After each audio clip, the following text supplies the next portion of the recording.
Le Grand Matin Sud Radio, 7h, 8h30, Benjamin Glaise. Sud Radio à 8h23, toujours en compagnie, pour dites-le franchement, de Céline Pina et de Guillaume Bigot. Guillaume, vous parliez dans votre édito de cette information complètement incroyable, cette décision, pour du côté de l'ONU, voilà, l'Iran qui préside donc le forum social du Conseil des droits de l'homme des Nations Unies. Donc voilà, Céline Pina, ça vous fait sourire, mais c'est vrai que cette information est complètement surprenante, quoi. Ça me fait sourire, mais c'est pas drôle. Ça me fait sourire comme quand on dit, on n'a qu'à nommer Marc Dutroux à la commission de lutte contre la pédophilie.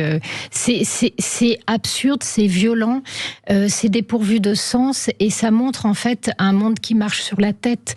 C'est-à-dire qu'à partir du moment où vous confiez la commission des droits de l'homme à des gens qui les enfreignent volontairement, publiquement, en s'en vantant, et parce qu'ils estiment que ces droits de l'homme, c'est une connerie occidentale, qu'ils les piétinent, pas simplement dans la réalité, en tuant leurs opposants, en torturant.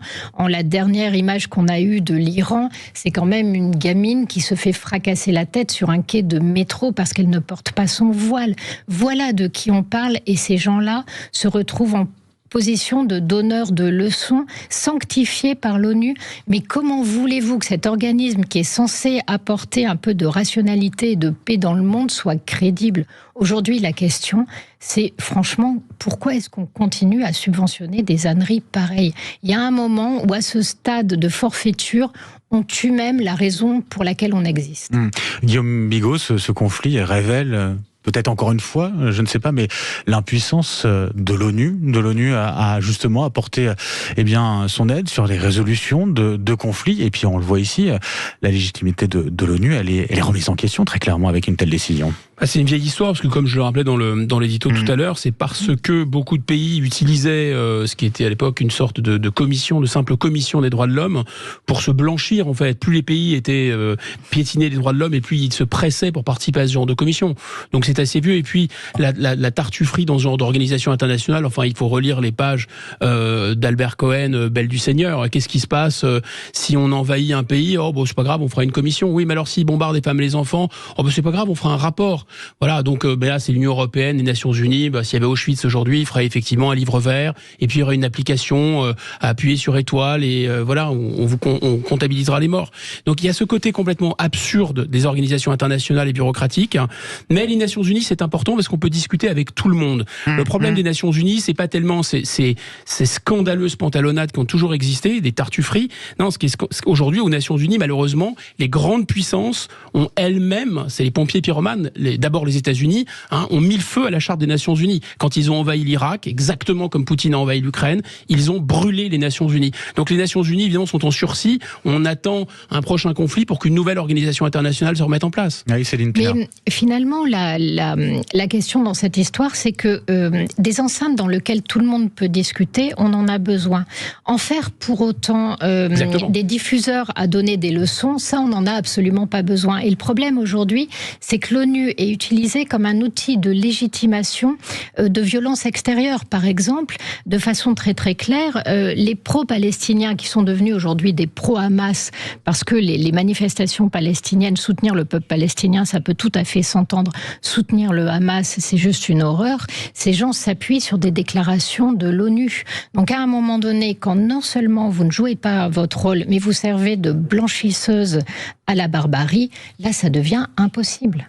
Allez, autre sujet, j'aimerais qu'on en parle aussi de cet imam du côté de Beaucaire, condamné à 8 mois de prison avec sursis pour apologie du terrorisme. Guillaume Bigot, la question aussi se pose éventuellement de cette peine. Est-ce qu'elle est suffisante par rapport aux propos que cet imam a tenus ? Non, cette peine, non seulement elle n'est pas insuffisante parce que c'est de la prison avec sursis, et dans le contexte qu'on connaît, et parce que l'année prochaine, il pourra officier à nouveau dans sa mosquée, et qu'on connaît par cœur la taqiya, et que normalement les gens qui nous dirigent devraient quand même un peu lire, écrire, compter, et donc comprendre un peu cette religion. C'est une religion, je répète, une téléologie très particulière. Ce n'est pas le christianisme, c'est pas tendre l'autre joue. Il y a toute une théologie de la guerre et du rapport de force en islam. Donc Donc là, c'était providentiel, si vous voulez, pour le ministre de l'Intérieur, c'était providentiel pour la France. On en tenait un d'échéance de nationalité, était double national franco-marocain, on le tenait un d'échéance de nationalité, non seulement prison ferme, mais en plus probablement pyjama orange avec des menottes dans un avion devant les caméras. Le pas de vague, ça suffit. Il faut pas faire des vagues, il faut faire un tsunami maintenant pour faire comprendre à ces gens qui dirigent, parce que c'est une minorité des musulmans, ils mettent une pagaille noire, il faut vraiment les briser et faire baisser les têtes. C'est ce qui permettra de rétablir un climat sain entre les Français, quelles que soient leurs origines religieuses. Céline Pina, un an d'interdiction à exercer, ça veut dire que cet imam, il va pouvoir de nouveau prêcher finalement dans un an. En fait, de façon très claire, la question de la déchéance de la nationalité, il faut la poser et il faut faire des exemples. Et lui serait idéal. Parce que voilà ce qui s'est passé, voilà ce qu'il a dit et publié. Vous combattrez les juifs et aurez le dessus sur eux, de sorte que la pierre dira aux musulmans, voici un juif caché derrière moi, viens le tuer.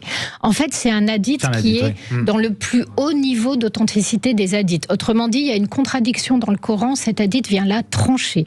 Cet imam explique devant le tribunal, j'avais pas perçu l'ambiguïté que je mettais. Maladresse. Voilà, il parle de maladresse. On sait se moquer du monde. Il n'y a aucune ambiguïté. C'est pas maladroit. C'est un hadith extrêmement connu. C'est un hadith extrêmement utilisé par les islamistes. Une bonne fois pour toutes, il faut taper très fort sur ces gens-là, car ceux qui arrivent en Israël, eux, partagent la même idéologie. Eux ne condamnent pas ce que le Hamas a fait en Israël parce qu'ils pensent que c'est juste et légitime.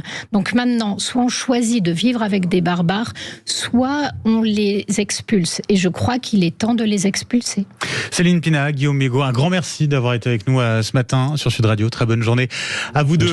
8h29 sur Sud Radio. Dans quelques instants, c'est Stéphanie Demuru que vous allez retrouver. Son invité politique ce matin, c'est Yann Brossa, sénateur de Paris, coprésident du groupe communiste au Conseil de Paris et porte-parole du PCF. Moi, je vous souhaite une très belle journée et un très beau week-end à l'écoute de Sud Radio.